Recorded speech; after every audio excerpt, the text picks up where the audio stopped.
नमस्कार students, target education classes में आपका स्वागत है।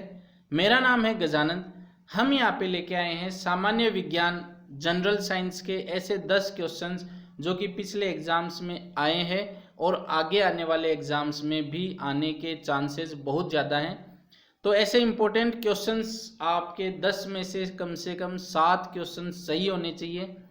इसका मतलब ये नहीं है कि अगर 7 से कम % आपके सही होते हैं तो आप तैयारी करना छोड़ दें। इसका सीधा मतलब है कि हमारी तैयारी में कोई कमी है तो हमें और ज़्यादा तैयारी करनी चाहिए। और ये भी मतलब नहीं है कि 7 से ज़्यादा % सही हो रहे हैं तो तैयारी छोड़ दें।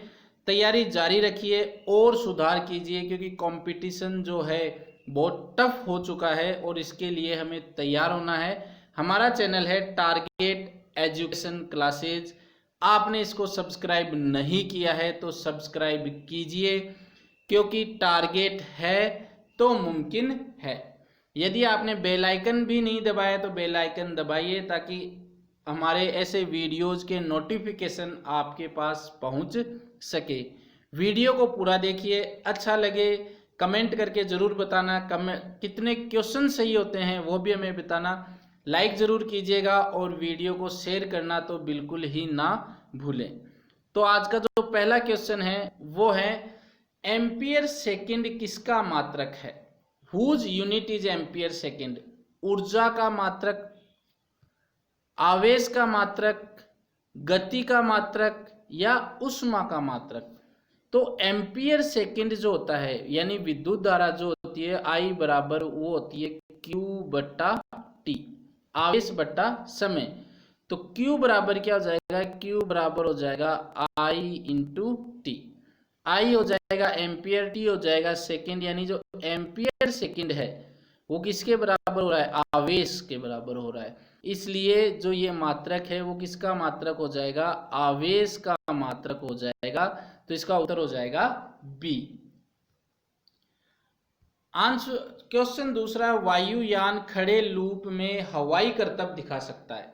वायुयान जो है वो आसमान में एक गोल चक्कर बना के करतब दिखा सकता है, तो वो किस कारण पॉसिबल है?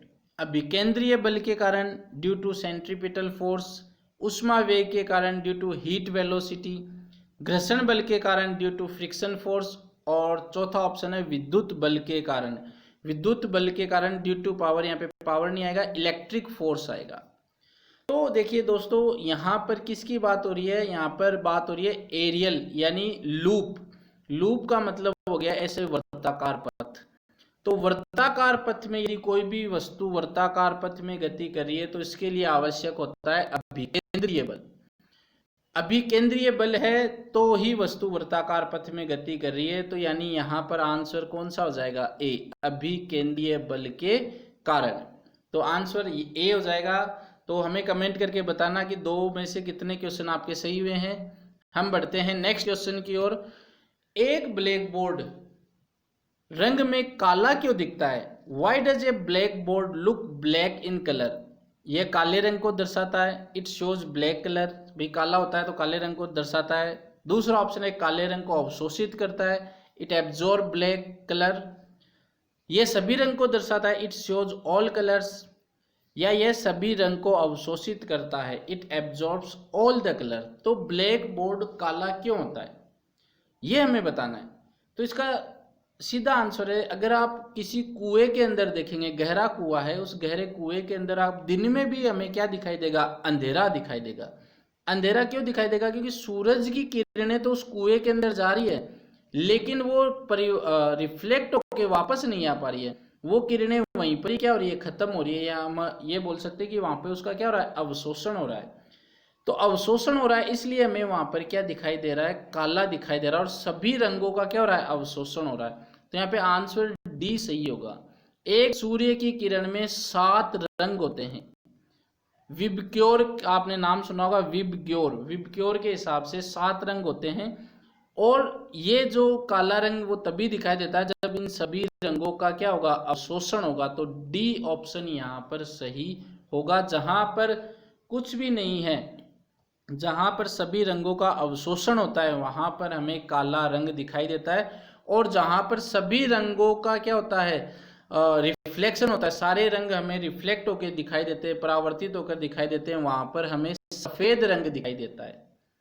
तो इसका आंसर हो जाएगा D.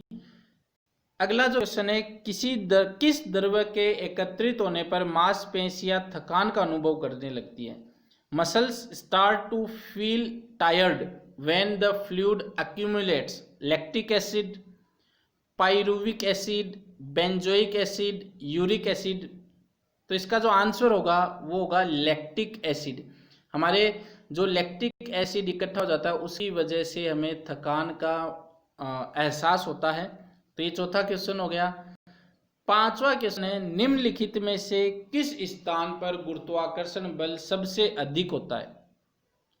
In which of the following places is the maximum force of gravity? भूमध्य रेखा पर, कर्क रेखा पर, मकर रेखा पर या ध्रुवों पर? तो गुरुत्वाकर्षण बल हमें बताना है, गुरुत्वाकर्षण बल।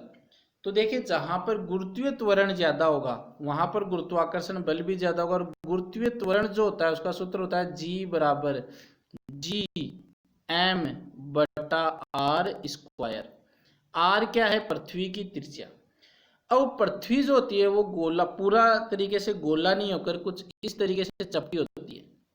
तो ध्रुवों पर, ये उत्तरी ध्रुव हो गया, ये दक्षिणी ध्रुव हो गया, ध्रुवों पर त्रिज्या का मान क्या होता है? कम होता है। त्रिज्या का मान कम हो गया तो गुरुत्वीय त्वरण का मान क्या हो गया? ज्यादा हो गया। और जहां गुरुत्वीय त्वरण ज्यादा है वहां पे गुरुत्वाकर्षण बल भी क्या होगा? ज्यादा होगा। तो इसका जो सही आंसर होगा वो होगा ध्रुव पर। ध्रुव पर गुरुत्वाकर्षण बल सबसे ज्यादा लगेगा। नेक्स्ट क्वेश्चन, तो इसका आंसर डी हो जाएगा।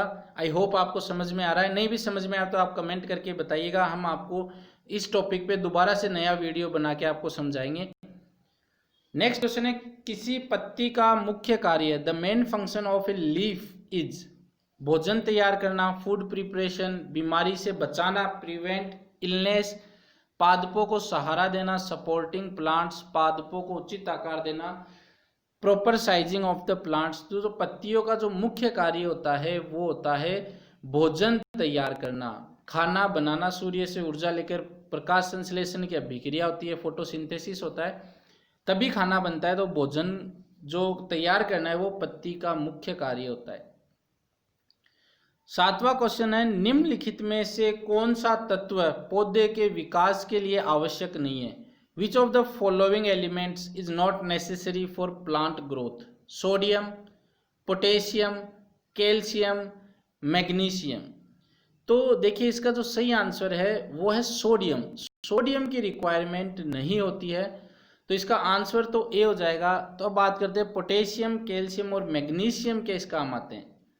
तो जो पोटेशियम होते हैं इसकी कमी से पत्तियों में अंगमारी यानी ब्लाइट हो जाता है, जिससे प्रोटीन संश्लेषण, प्रोटीन सिंथेसिस की क्रिया में रुकावट आती है।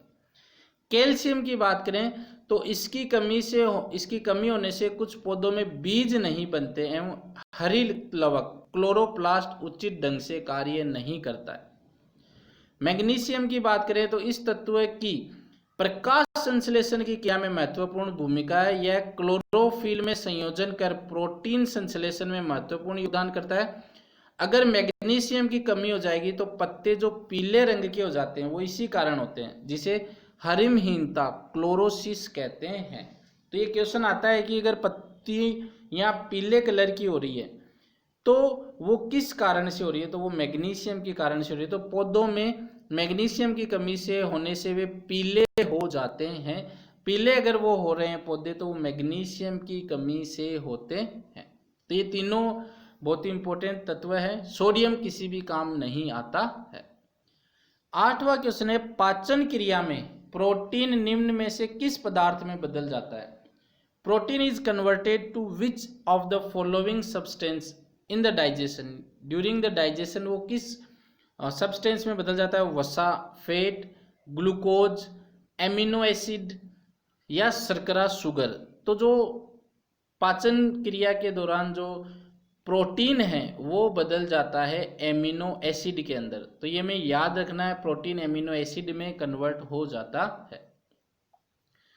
9th क्वेश्चन है, किसी वस्तु का वजन न्यूनतम होगा जब उसे रखा जाता है। The weight of an object will be minimum when it is placed at अगर कोई वस्तु को हम कहाँ पे रखेंगे इसका वेट न्यूनतम हो जाएगा, उत्तरी ध्रुव, दक्षिणी ध्रुव, भूमध्य रेखा या पृथ्वी के केंद्र पर, the centre of the earth.